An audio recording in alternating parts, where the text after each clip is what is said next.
निश्चित रूप से ये फोटो आपने देखा, उसके साथ फोटो भी अटैच है, जिसमें एडीओ इतने ही नहीं है घटनाएं, लगातार डीएम, एसपी, एडिशनल हमारी बात होती है उनसे, तो उनका ये कहना है कि जो प्रशासन है वो बीजेपी के लिए चुनाव लड़ रहा है। इसी वजह से 20 तारीख तक चुनाव बढ़ा दिया गया है। 13 तारीख में जो चुनाव होना था इसी वजह से बढ़ाया गया। पोस्टर बहुत वायरल हो रहा है धर्मलाल निषाद का, और आरोप बीजेपी लगा रही है कि कहीं ना कहीं समाजवादी पार्टी की तरफ से इसको वायरल किया जा रहा है। इसको तो बीजेपी समर्थक का ये कहना है कि जब जगह जगह पर चौराहे चौराहे पे जो लालजी वर्मा के समर्थक है वो ये कह रहे हैं कि ब्राह्मण जो है बीजेपी से नाराज है, खड़ा है, और इसका परिणाम आपको 23 तारीख को दिखाई पड़ेगा कि कम से कम 51,000 वोटों से समाजवादी पार्टी चुनाव ट्वीट करके कहते हैं जो चुनाव 13 तारीख में होना है वो 20 तारीख में किया जा रहा है। जितना चुनाव बढ़ाएंगे उतने ही भारी अंतर से बीजेपी की तरफ से एक आरोप लगाया जा रहा है, एक तीखा आरोप लगाया जा रहा है। जब चुनाव आता है लालजी वर्मा प्रशासन को लेकर इस तरीके के आरोप हमेशा लगाना शुरू कर। तो दोस्तों हमारी बात हो रही थी लालजी वर्मा से, और लगातार आपको हम कटेरी से कवरेज दिखा रहे हैं।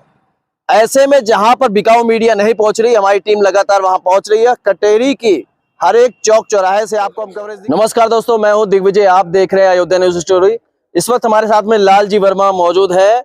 एक आपका ट्वीट आया है अभी जस्ट थोड़ी देर पहले, हमने देखा कि एडीओ पंचायत स्वतंत्र देव सिंह दोनों साथ में प्रचार कर रहे हैं, और एडीओ पंचायत भी साथ में बीजेपी के लिए प्रचार कर रहे हैं। कैसा क्या क्या मामला है, और वीडियो भी आप बता रहे हैं कि निश्चित रूप से ये फोटो आपने देखा, उसके साथ फोटो भी अटैच है, जिसमें एडीओ पंचायत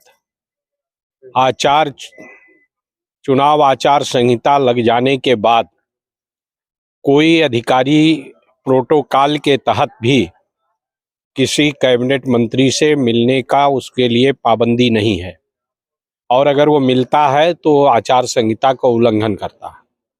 और आपने देखा कि गांव में श्री स्वतंत्र देव सिंह जी के साथ एक व्यक्ति को पीठ पे ले जाकर हाथ रख के, वो डरा सा सहमा हुआ व्यक्ति को ले जाकर उससे एडीओ पंचायत मिला रहे हैं, चुनाव प्रचार की पूरी भूमिका निभाने का काम कर रहे हैं।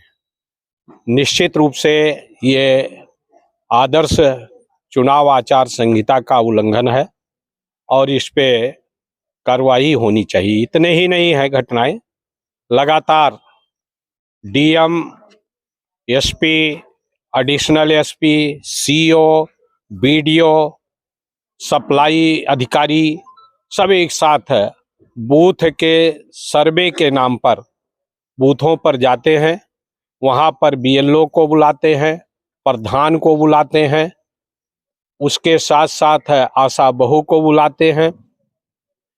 जितने भी उस संबंधित अधिकारी गांव के लेवल हैं उनको बुलाकर और उनको प्रेशराइज करते हैं, प्रधान को धमकाते हैं कि तुम्हारे बूथ पर भाजपा हारी है, इस बार अगर नहीं जीता तो तुम्हारी जांच हो जाएगी और बस्ता भी रख दिया जाएगा। तो इस तरह से लगातार हो रहा है। हम लोग शिकायत पे शिकायत कर रहे हैं, लेकिन आज ऐसा लगता है कि आयोग भी इस मामले में अपनी आंख बंद किए हुए है, और जिसके कारण ये कार्रवाई नहीं हो रही। ऐसे ही कुछ मामले में जब शिवपाल यादव से बात होती है, शिवपाल यादव की रैली लेती है, तुम्हारी बात होती है उनसे, तो उनका ये कहना है कि जो प्रशासन है वो बीजेपी के लिए चुनाव लड़ रहा है। इसी वजह से 20 तारीख तक चुनाव बढ़ा दिया गया है। 13 तारीख में जो चुनाव होना था इसी वजह से बढ़ाया गया है। नहीं, उसमें सत्यता है, उसमें कोई दो राय नहीं है, लेकिन ये चाहे जितना भी कर डालें, ये जनता रिएक्ट हो रही है, और लोकतंत्र और संविधान को बचाने के लिए जितना भी ये कर रहे हैं उसका प्रतिफल निश्चित रूप से भारतीय जनता पार्टी की जमानत जब्त होगी, और समाजवादी पार्टी भारी वोटों से जीतकर जाएगी। अच्छा, एक पोस्टर बहुत वायरल हो रहा है धर्मलाल निषाद का, और आरोप बीजेपी लगा रही है कि कहीं ना कहीं समाजवादी पार्टी की तरफ से इसको वायरल किया जा रहा है, इसको तूल पकड़ाया जा रहा है। नहीं, मैंने तो उसका कोई वायरल नहीं किया, ना हमारी पार्टी ने किसी तरह से वायरल किया है। उन लोगों ने लगाया था और अब कह रहे मुकर रहे हैं कि हमने नहीं लगाया। तो मैं जिला प्रशासन से चाहूँगा कि वो हर चीज़ की जांच करता है, तो इस बात की भी जांच होनी चाहिए कि वो पोस्टर होर्डिंग बिना अनुमति के लगी क्या, और अगर अनुमति के बगैर लगी तो जिसने लगाया उसके खिलाफ कार्रवाई होनी चाहिए, और लगाने वाले की जानकारी होनी चाहिए किसने लगाया। इसलिए कि नियम यह है कि इस तरह की होर्डिंग जिसका वो बैनर था, जिसका जो है वो स्टैंड था, उस जैसे जिला पंचायत को हो, ग्राम पंचायत को हो या नगर पंचायत को, उससे आप एनओसी लेंगे और उसके बाद उस पर क्या लिखा जाएगा वो भी आप निर्वाचन कार्यालय में जमा करेंगे, और उसके आधार पर फीस जमा करके ही होर्डिंग लगाई जा सकती है। पिछले लोकसभा के चुनाव में हम लोगों ने फीस जमा करके इल्फातगंज में, टांडा में, नगर पालिकाओं में विभिन्न जगह पर उसका विधिवत पैसा जमा करके एनओसी लेकर लगाया था। अगर बिना विधिवत एनओसी के अगर वो होर्डिंग लगी, वो भी अपराध है और चुनाव आचार संहिता का उल्लंघन है। निश्चित रूप से उस पर जिसने भी कार्यवाही की हो उसके खिलाफ कार्रवाई होनी चाहिए। बीजेपी समर्थक का ये कहना है कि जब जगह जगह पर चौराहे चौराहे पे जो लालजी वर्मा के समर्थक हैं वो ये कह रहे हैं कि ब्राह्मण जो है बीजेपी से नाराज है टिकट को लेकर। नहीं, हमारे साथ सभी समाज के लोग हैं। बड़ी तादाद में ब्राह्मण भी समाज है और बड़ी तादाद में निषाद समाज भी है, क्षत्रिय समाज भी है, और पूरा पीडीए हमारे साथ खड़ा है। और इसका परिणाम आपको 23 तारीख को दिखाई पड़ेगा कि कम से कम 51,000 वोटों से समाजवादी पार्टी चुनाव जीतेगी। अखिलेश यादव भी खुद ट्वीट करके कहते हैं जो चुनाव 13 तारीख में होना है वो 20 तारीख में किया जा रहा है। जितना चुनाव बढ़ाएंगे उतने ही भारी अंतर से बीजेपी यहाँ हारेगी। निश्चित रूप से उन्होंने जो कहा है उसमें सत्यता है। बीजेपी ने अपने फायदे के लिए कि जिससे समाजवादी पार्टी का वोटर जो छुट्टियों में घर पे आया है कम पड़ सके, इसलिए उन्होंने डेट बढ़वाने का काम किया है, और साथ साथ जिला प्रशासन मैनेज करने के दृष्टि से ये कार्रवाई हुई है, लेकिन उसका कोई परिणाम पर अंतर नहीं पड़ेगा।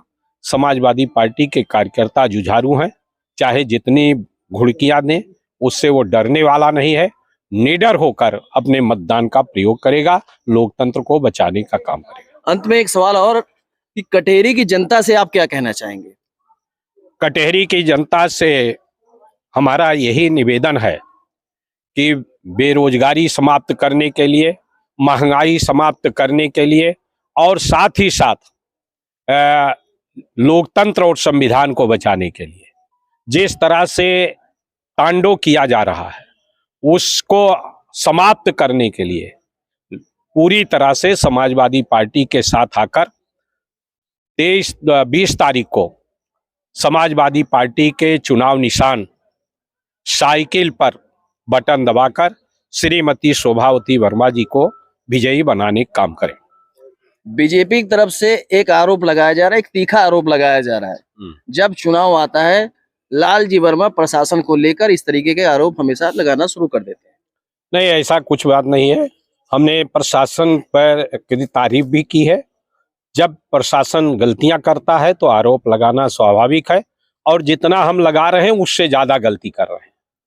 जिनको हाथों में निष्पक्ष चुनाव कराने की जिम्मेदारी है, डीएम और एसपी चुप रहते हैं, एडिशनल और सीओ और सप्लाई इंस्पेक्टर ये तीनों धमकाने का काम करते हैं।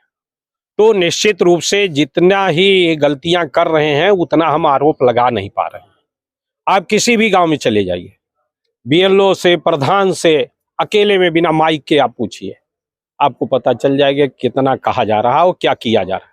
25 स्कूटी 15 तारीख को, उसी दिन चुनाव आचार संहिता लगा, 25 सखी समूह को स्कूटी भेंट किया गया एनटीपीसी के पैसे से। ये चुनाव आचार संहिता का उल्लंघन है कि नहीं है? किस आधार पर किया गया? पक्षपातपूर्ण ढंग से किया गया। उसमें भी देखा कि अगर वो वर्मा है, यादव है और मुस्लिम है तो उसको नहीं दिया गया, उन महिलाओं को उसके अतिरिक्त किया गया।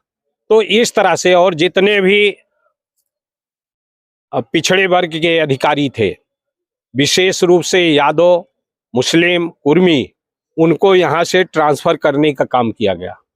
आप पीठासीन अधिकारियों की भी सूची देखेंगे, उसमें भी इस बात को ध्यान में रखा गया है कि इन वर्गों के लोग यहाँ पर चुनाव में ड्यूटी न लगे।